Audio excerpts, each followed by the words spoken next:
There are exactly 7 statements that will make a narcissist step back from you as if you have just held up a sacred symbol to a dark force. The real strength of these statements is not that they are cruel or insulting, but that they are grounded in truth. And more than anything else, narcissists are deeply frightened of the truth. Let's be completely honest about something most people fail badly when they try to confront a narcissist. Why does this happen? Because they walk directly into a conflict designed by the narcissist while using approaches that not only fail but actually make the narcissist stronger. You bring your emotions, your desire for fairness, your wish for peace and understanding to the conversation. To a narcissist, those are not tools for connection. They are weaknesses waiting to be exploited. It is like trying to reason calmly with a violent storm. The effort becomes pointless.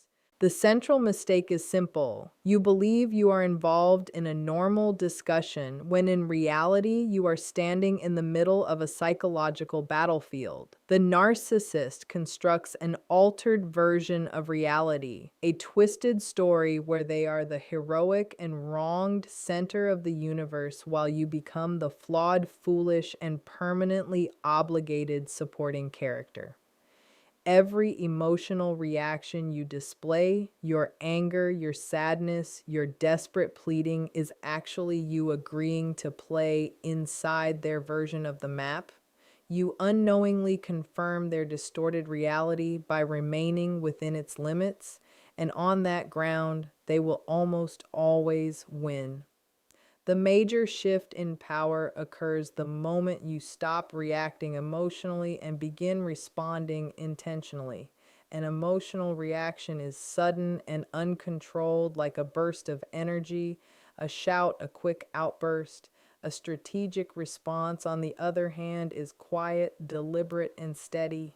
It is the conscious choice to throw their false map away and stand firmly on what you know is real. This is where language becomes your most powerful instrument, not as a weapon to strike them, but as building material to construct a structure of reality so strong that their illusions cannot break it. To understand why this works, you must look deeper and recognize what actually fuels narcissism. What is a narcissist truly afraid of beneath the grand performances and endless self-praise? It is not your anger, and it is not your logical arguments. What they fear most is exposure. Their entire personality is a defense system, carefully built piece by piece around a core of deep inadequacy and shame. It is a glittering fortress designed to hide a wounded, insecure inner self. This observation is not meant to excuse their behavior, but it is essential for understanding the strategy. Their greatest fear is that someone will notice the cracks in that fortress wall, that someone will catch a glimpse of the painful reality they try so hard to hide. They live in constant fear of being genuinely seen. That is why certain words spoken calmly and clearly without hostility act like psychological triggers. These words do not attack the fortress, they simply illuminate it. They hold up a mirror, and in that mirror, the narcissist is forced to see not the perfect godlike image they believe in, but the faint outline of the fraud they secretly fear they might be. This is the deepest layer of shame psychology. They are not afraid you will harm them. They are afraid you will recognize them for what they truly are, and that recognition alone will shatter the illusion they depend on for survival. Think about this carefully for a moment. Pause and reflect. Have you ever said something simple to a difficult person that suddenly made them back away, even though you did not fully understand why it worked? Maybe you were exhausted from arguing and spoke directly and calmly, and suddenly the chaos ended. There is a reason for this, a deep psychological principle. Think about those moments in your life. What exactly did you say? how did you say it, and what happened next. You may have discovered this principle without realizing it. This leads us to the concept of verbal boundaries. Setting a boundary through language is not aggression. Aggression attempts to dominate or hurt someone else. Assertive truth-telling, which is what we are discussing, is an act of self-control. It is the refusal to allow another person to define your reality. Imagine a line marking your property. Aggression would mean stepping into someone else's space. A boundary means standing on your own ground and calmly stating you are not allowed to cross this line. The words themselves are only one part of the solution. Your tone and delivery give those words their strength. A boundary shouted in anger is not a boundary, it is simply an invitation to fight, and it signals you are still operating on emotional terrain where the narcissist thrives. But a boundary spoken with calm, steady certainty, like a basic mathematical truth, becomes something their mind struggles to handle. It breaks the usual pattern of interaction. Your quiet confidence becomes a mirror reflecting their disorder, and it is a reflection they cannot tolerate. When you learn to do this, something powerful begins to change. It is not only about dealing with a difficult relationship, it becomes a transformation within yourself.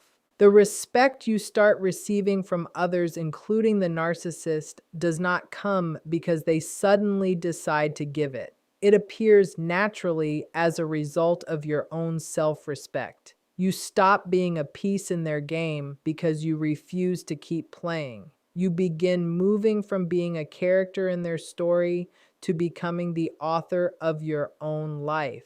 And that is where real strength begins. Here is a thought that might feel uncomfortable. Narcissists do not disrespect you because you are weak. They disrespect you because they sense you possess something they desperately want, but can never truly hold authentic self-worth, and that terrifies them. The narcissist does not choose targets randomly. Their behavior is more like a hunting strategy developed over years of searching for what they lack. Imagine predators observing a group of animals. They do not attack blindly. They watch carefully, testing and studying. Surprisingly, they are often drawn not to the weakest individuals, but to the strongest ones because that is where the greatest reward exists. What qualities make you so appealing to a manipulator?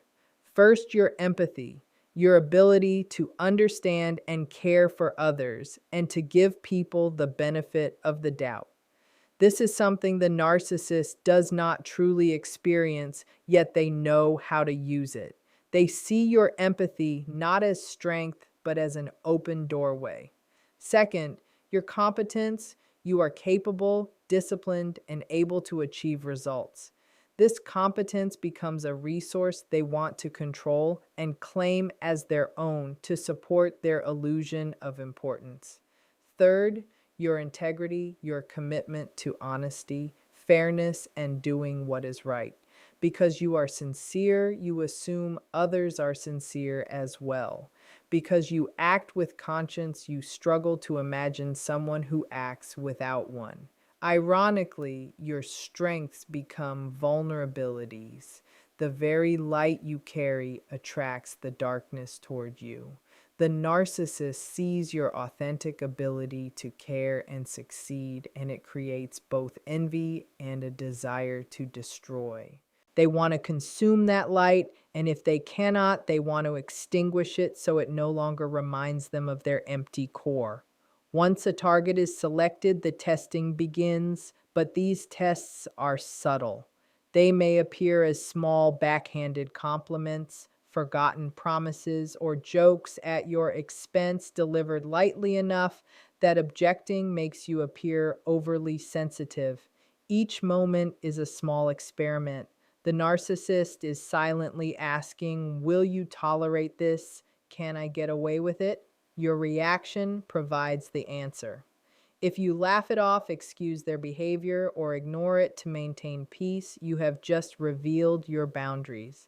With that information, they slowly increase the violation. What started as a small joke becomes open humiliation. A forgotten promise becomes a broken agreement. This gradual escalation is the difference between normal disagreement and narcissistic disrespect. In healthy relationships, conflict occurs and is resolved together. With a narcissist, it becomes a campaign designed to slowly erode your standards until you find yourself accepting treatment you once promised you would never tolerate. It begins with a small offense that you dismiss because you do not want to create conflict. That small violation then becomes the new normal, and the next one becomes slightly worse, and the next worse still. Over time, the human mind adapts, and constant disrespect begins to feel ordinary. You start walking carefully, managing their moods, and forgetting what basic respect even felt like. The abnormal becomes normal. Good, caring people struggle to recognize this pattern because their natural responses work against them. Your desire for harmony and your hope that others mean well cause you to excuse behavior that should never be accepted. You project your own decency onto them and tell yourself they must not have meant it that way, or they are just having a bad day.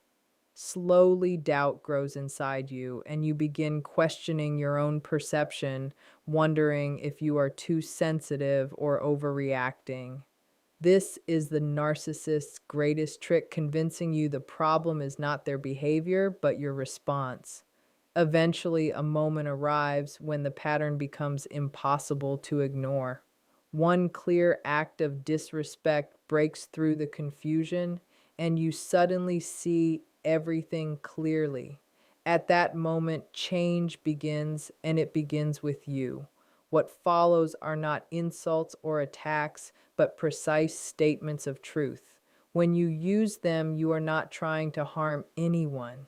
You are simply establishing reality. And for a narcissist, reality is the most dangerous force of all. The first statement is, I see what you are doing. Few words frighten a manipulator more because their entire strategy relies on pretending innocence. They thrive in confusion and subtle hostility that can always be denied. This phrase cuts through that fog instantly. It communicates that you are aware of the manipulation without needing to explain it. The game is exposed and their disguise is gone. The second statement is, that is not my responsibility. Narcissists constantly shift blame and burdens onto others. By calmly returning that responsibility, you create a clear boundary where you own your actions and they must own theirs. The third statement is, I will not be spoken to that way. This is not a request, but a rule establishing a minimum standard of respect. Spoken calmly, it ends the violation immediately. The fourth statement is, your feelings about this are not my problem. Narcissists often use emotional displays to control others, but this phrase removes that control and returns emotional responsibility back to them. The fifth statement is, I do not need to justify myself to you. Endless explanations only give them material to twist and attack, so refusing to over-explain restores your authority over your own decisions. The sixth statement is, this conversation is over, which allows you to exit a circular argument designed only to exhaust and confuse you. The seventh and most powerful statement is, I am not interested in your opinion of me, which removes the very foundation of their control because their power depends on your need for their approval. These statements are effective not because they are cruel, but because they destroy the illusion the narcissist depends upon. Their identity is built around a false self, a grand persona that requires constant outside validation to survive.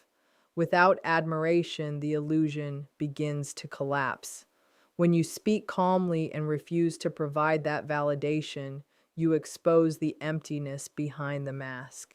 Beneath the grand image lies a core of deep shame and fear. Every boundary you set forces them closer to confronting that reality, and that is something they cannot tolerate. Clear language becomes the antidote to the confusion they create. When you refuse to participate in their games, their tactics lose power. Your calmness reflects their chaos back to them like a mirror, and for a brief moment, they are forced to see themselves clearly. That reflection is something they cannot endure, and that is why simple, calm statements of truth can disarm them more effectively than any argument ever could.